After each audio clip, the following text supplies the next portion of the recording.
প্রশান্ত মহাসাগর, সাল 1942। মার্কিন নৌবাহিনীর প্রায় 2000 জন সৈনিক এবং একটি বিশাল বিমান বাহিনী জাপানের ওপর আক্রমণ করার জন্য প্রস্তুতি নিচ্ছিল। এই মিশন অনুযায়ী আমেরিকার যুদ্ধবিমানের একটি দল সরাসরি জাপানের দিকে উড়ে যায়। তাদেরই একটি ফাইটার প্লেন লিড করছিল এক experience navy pilot chief Harold Dixon. তার সঙ্গে আরও 2 জন সৈনিক ছিল, রেডিও অপারেটর অ্যান্টনি পাস্তোলা এবং বম্বার্ডিয়ান জিন অলড্রিজ। তাদের প্লেনটি বিশাল প্রশান্ত মহাসাগরের উপর দিয়ে হাওয়ার গতিতে জাপানের দিকে উড়ে যাচ্ছিল। ঠিক তখনই অলড্রিজ লক্ষ্য করে যে রাডারে আসা সিগন্যালগুলি অদ্ভুতভাবে গায়েব হয়ে গেছে। সে সাথে সাথেই পাইলটের সিটে বসে থাকা হ্যারল্ডকে বিষয়টি জানায়, তবে সে কোনো উত্তরই দেয় না। কিন্তু যখন অলড্রিজ সিটের পিছনে 2 বার টোকা দেয়, তখনই হ্যারল্ড বলে, বন্ধুরা, সিগন্যাল গায়েব হয়ে গেছে, এখন আমাদের আর কিছুই করার নেই। এই মুহূর্তে আমাদের হাওয়ার গতিপথ এবং সমুদ্রের ঢেউয়ের উপর নির্ভর করে প্লেনটিকে ওড়াতে হবে। হ্যারল্ডের কথা অনুযায়ী অলড্রিজ রিডিং ডিভাইস দেখে জানায় সমুদ্রের ঢেউ অনুযায়ী সঠিক দিক হলো পূর্ব দিক। এটি জানার পর হ্যারল্ড প্লেনটিকে পূর্ব দিকে ঘুরিয়ে দেয়।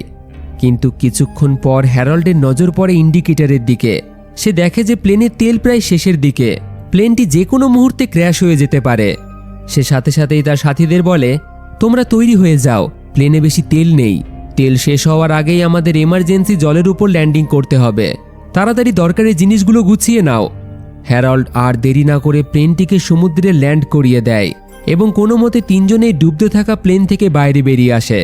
হ্যারল্ড নিজের কাছে রবারের তৈরি একটি বোট নিয়ে নেয়, যা সাধারণত এমার্জেন্সির সময় ব্যবহার করা হয়।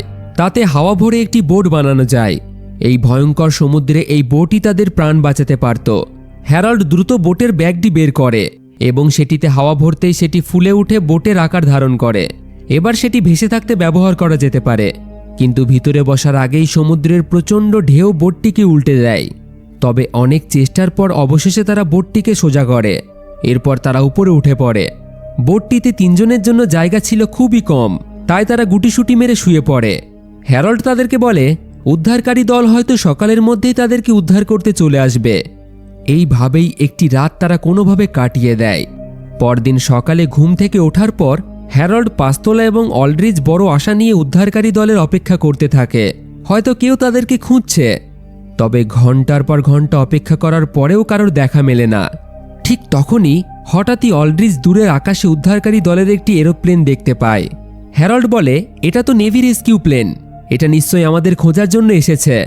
অলড্রিজ বলে, আমাদের ওদের ইশারা করে জানাতে হবে যে আমরা এখানে আছি, নইলে ওরা চলে যাবে।